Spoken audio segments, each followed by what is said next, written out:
So in this video, I'm going to be discussing collagen, where you get collagen, how much collagen we need per day, and what are some of the best collagen supplements. So collagen is essentially the glue that holds our body together. It's actually the most common protein in the human body. It makes about 30% of all protein. It makes up 70% of our skin. It makes up 80% of our bone. So essentially half of bone is protein, and almost all of that protein is collagen. So it's important for our cartilage health, our skin health, teeth, hair, nails, tendons, ligaments. All our organs are composed of collagen, arteries, our gastrointestinal tracts, of gut health. So collagen is extremely important because it is literally what makes us up. Now, this wouldn't be a problem if we were getting a lot of collagen from our diet, but compared to what we used to get, we're getting actually a very small amount. There's no real vegan source of collagen or vegetarian source of collagen. It comes from collagenous meats, essentially, is where we primarily get collagen from. So most bone broths actually don't have a lot of collagen because actually simmering bones is not going to release much collagen into the broth. And you'll know this when you actually put the broth in a refrigerator overnight and you check, and it'll just be a small little bit of gelatin, which is solidified collagen at the top. That means it doesn't have a lot of collagen. But if most of that liquid is collagen, then is gelatin, that means it has a lot of collagen. So essentially gelatin is just cooked collagen that's been cooled down. And you'll know if a bone broth has a lot of collagen. Like I said, put it in the fridge, see if a lot of gelatin forms. That's how you know it actually has a lot of collagen. The other way we get collagen is through collagen supplements. So I'll go through some of those later in this video. But let's talk about what different types of collagen, what collagen does in the body. So type 1 and type 3 collagen are typically the collagens that you get from like a hydrolyzed collagen supplement. That's mainly, let's say, bovine hide is where those collagens are coming from or being sourced from. Is cowhide or marine collagen, which is basically the skins of fish. So the skins of animals give us type 1 and type 3 collagen, okay? So that does help with joints and things too, but it's primarily for skin health, skin, hair, nails, things like that. For joint health, type 1 collagen and type 3 collagen have been shown to improve joint health as well at around 10 to 20 grams per day. But it's the type 2 collagen that primarily makes up cartilage. So type 2 collagen is also important to supplement with. So I take both type 1 and 3, which is basically from different sources like fish and cow. But also I take type 2 collagen as well, which is typically avian sternum cartilage. That's where it's sourced from.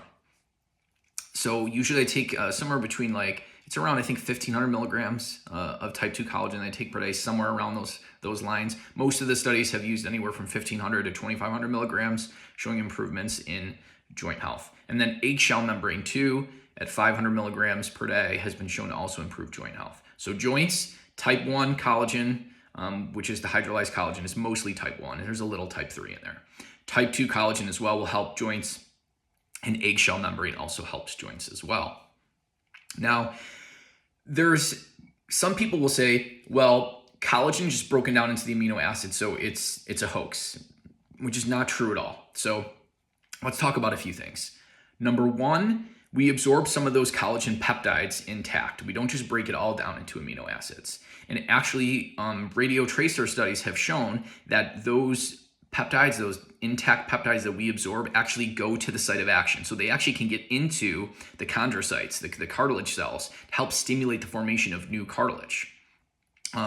So it's not the fact that you're absorbing some of these intact proteins. They actually get to where they need to go. And that would make sense that if your body is consuming these things, that it knows how to basically direct it to get it to the correct places in the body. So the other benefit of collagen is it's high in a particular amino acid called glycine. So glycine is the smallest amino acid, and it makes up 1 out of every 3rd amino acid in collagen. And our diet is very deficient in glycine. We don't get a lot of it. So by consuming collagen, you're getting the collagen peptides that help stimulate collagen synthesis in the body.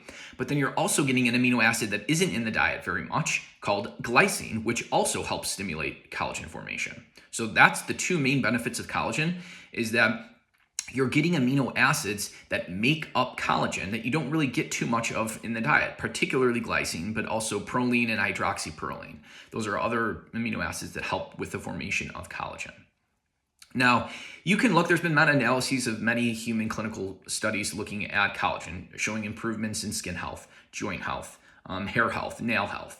So there's definitely benefits. Even blood pressure reduction, even increases in lean tissue mass have been shown in randomized controlled trials looking at collagen supplements. So I have taken collagen, I take collagen. It definitely has helped my joints, my hair health, skin health, etc.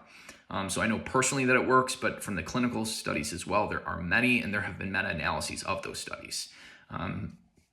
Now, the other thing that we talked about glycine. How much glycine? Now, if you take collagen, are you getting an optimal amount?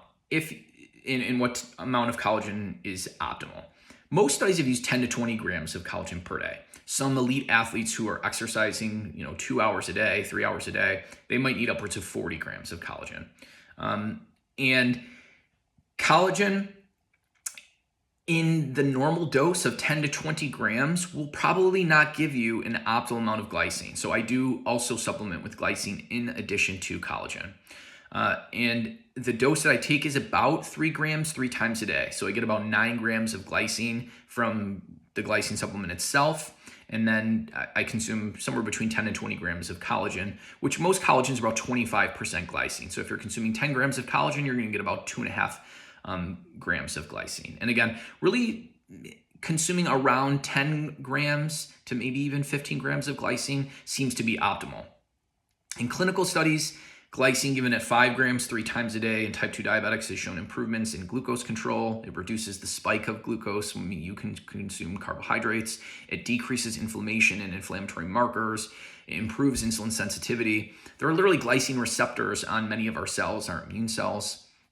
They're called glycine-gated chloride channels, and they have inhibitory effects. It acts as an inhibitory neurotransmitter, so it's good for calming down and things like that as well. In sleep, it does cool the body off. If you take like 3 grams of glycine 60 minutes prior to bed, that can help with falling asleep because it can reduce core body temperature, and we need to hit a certain temperature in order to fall asleep. So we need to be a little bit cooler than normal to help us fall asleep, and that's how glycine helps with sleep.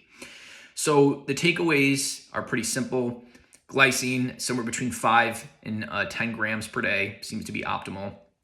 Upwards of 15 grams in people with disease states like type 2 diabetes, high blood pressure, or inflammation, maybe upwards of 15 grams per day. And then collagen, somewhere between 10 and 40 grams per day, helps with what we just discussed: hair, skin, eyes, bone health, things like that. And then 2 other key nutrients that are really important for collagen health is copper and vitamin C. Vitamin C will actually stimulate the messenger RNA that synthesizes collagen in our body. And then copper is needed for an enzyme to basically cross-link collagen and strengthen collagen. So if you want strong collagen, you need to have good copper status. So I do take a supplement that contains copper, and you want to have good vitamin C status as well.